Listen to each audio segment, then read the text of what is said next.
The Abbey of Fontenay is beautifully preserved, giving visitors a sense for monastic life in medieval France. It was founded in 1118 by Saint Bernard of Clairvaux as a back-to-basics reaction to the excesses of richer Benedictine abbeys, such as Cluny. The Cistercians worked to recreate the simplicity and the poverty of the church in the first centuries after Christ. Bernard created what he called a horrible vast solitude here in the forest, where his monks could live like the desert fathers of the Old Testament. They strove to be separate from the world, and this required the industrious self-sufficiency that these abbeys were so adept at. The movement spread, essentially colonizing Europe religiously. By the year 1200, there were over 500 Cistercian monasteries and abbeys throughout Europe. The abbey church is pure Romanesque and built to St. Bernard's specs. Plain facade, Latin cross floor plan, no colorful stained glass, unadorned columns, nothing to distract from prayer. The lone statue is the 13th century Virgin of Fontenay, a reminder that the church was dedicated to Mary. An ethereal light still bathes the interior. Stairs lead from the church to an oak-beam dormitory where the monks slept, fully dressed, on thin mats. Monastic life was extremely simple. Prayer, reading, work, 7 religious services a day, 1 meal a day in the winter, 2 in the summer, daily rations, a loaf of bread, and a quarter liter of wine. In spite of its isolation, Fontenay flourished as a prosperous economic engine for several centuries. According to a 14th century proverb, wherever the wind blows, to Fontenay the money flows. In the 13th century, the monks at Fontenay ran what many consider Europe's first metalworking plant. The art of metalworking was largely lost after Rome fell about 7 centuries earlier. Iron ore was melted down in ovens with the help of big bellows. The monks made and sold iron tools for a profit. A stream was diverted to power hydraulic or water-powered hammers that operated the forge. This technique, first used here, became the basis of industrial manufacturing of iron throughout Europe. Like mustard seeds carried by a European wind, the monks of medieval Burgundy spread not only the gospel, but helped to germinate the industrial age, which led to the thriving continent we know today.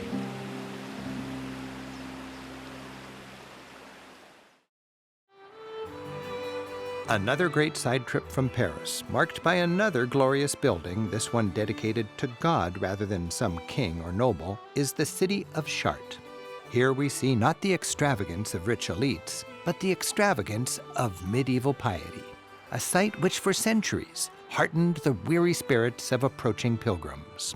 To this day, visitors come to Chartres to see its cathedral, and they find that the city itself is a delight.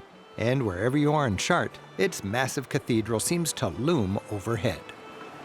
For over 800 years, the church has attracted travelers and inspired those who visit. The earlier church burned in 1194. It was rebuilt so quickly and lavishly that it has a much appreciated unity of architecture, statuary, and stained glass. It captures the spirit of the 13th century, the so-called Age of Faith, like no other church. The architecture is Gothic, which was all the rage in the 1200s. Gothic architects create a skeleton of support with columns, pointed arches, and buttresses, so that the walls no longer need to support the heavy stone ceiling, but are freed up to hold windows. Chartres is most famous for its stained glass and statues. It's like a picture book of the entire Christian story told through its art. In the Book of Chartres, as some nickname the church, the text is the sculpture and windows, and its binding is the architecture. The individual figures create a cohesive ensemble, and in this case, in a cathedral dedicated to Notre-Dame or Our Lady, it all leads to Mary. Here she is on her deathbed. Then, angels gently whisk her upward so she can sit on the throne with Jesus in paradise, where she's flanked by angels and crowned Queen of Heaven. The nave is vast, over 400 feet long and the widest in France, and the Gothic structure allowed for plenty of windows. Chartres contains the world's largest surviving collection of medieval stained glass, with over 150 early 13th century windows. The light pouring through these windows was mystical and encouraged meditation and prayer. Stained glass was used to help teach Bible stories to the illiterate medieval masses. While the faithful back then may have been illiterate, understanding the rich symbolism in each of these windows inspired them to live their dark and dreary medieval lives with hope.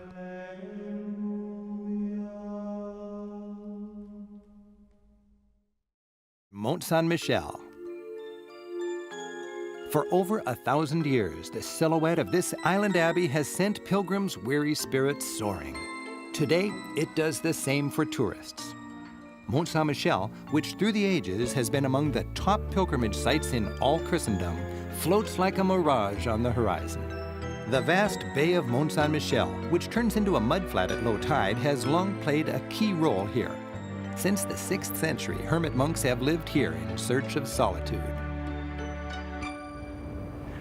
The word hermit comes from an ancient Greek word for desert.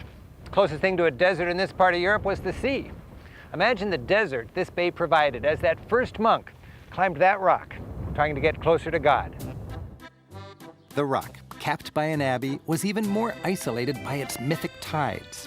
Pilgrims crossed the mudflat quickly and carefully, knowing that the sea swept in at the speed of a galloping horse. In the late 1800s, a road was built connecting the island to the mainland and letting pilgrims come and go without hip boots. The town of Mont Saint-Michel, with only 30 residents, entertains over 2 million visitors a year. Its main street, lined with shops and hotels leading up to the abbey, is grotesquely commercial. It's some consolation to remember that, even back in the Middle Ages, this was a retail gauntlet, with stalls selling souvenir medallions, candles, and fast food, like omelets. An island specialty is quick, tasty, and extremely fluffy omelets. They were popular for eat-and-run pilgrims who needed to beat the tide, and they remain a hit with visitors today. Enjoy the show as cooks make sure the traditional beat goes on.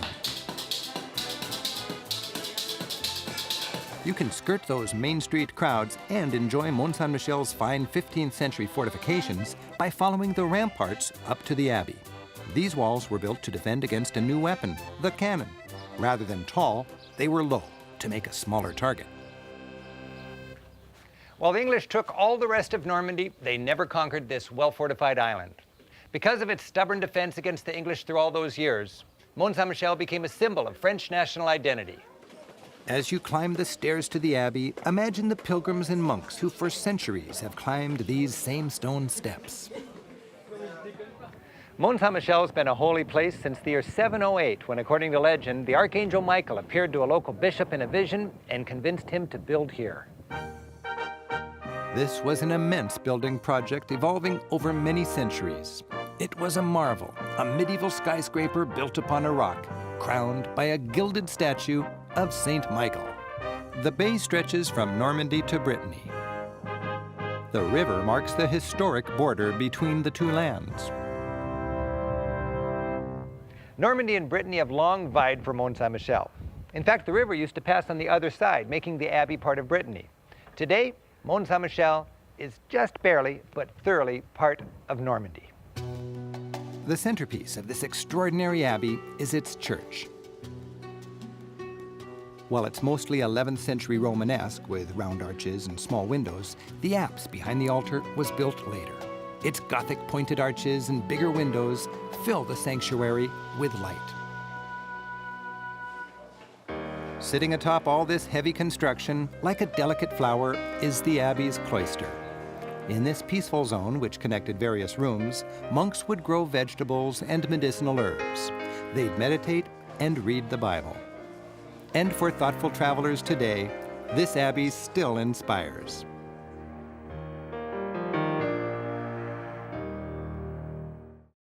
Lyon's grand churches attest to the city's importance as a leading Christian center. In about the year 1870, the Prussians from Germany were threatening the city. The local bishop vowed to build a tribute to the Virgin Mary if the city was spared. It was, and construction commenced. This church, the Basilica of Notre-Dame, was ready for worship just in time for the outbreak of the next war, World War I. Inside, everything is covered with dazzling Neo-Byzantine art celebrating Mary. It's all about Notre-Dame, Our Lady. Amble slowly down the center aisle. Scenes glittering on the walls illustrate a Virgin Mary-centric sweep through history.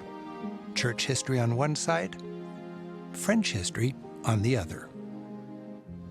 These scenes, like about everything else in the church, lead to the high altar, where Mary reigns as Queen of Heaven. An unforgettable way to experience the church is to climb to its rooftop. With a guided tour, we enjoy a close-up look at the architecture, a grand view of the city, and more reminders of how, here in Lyon, the Virgin Mary is golden.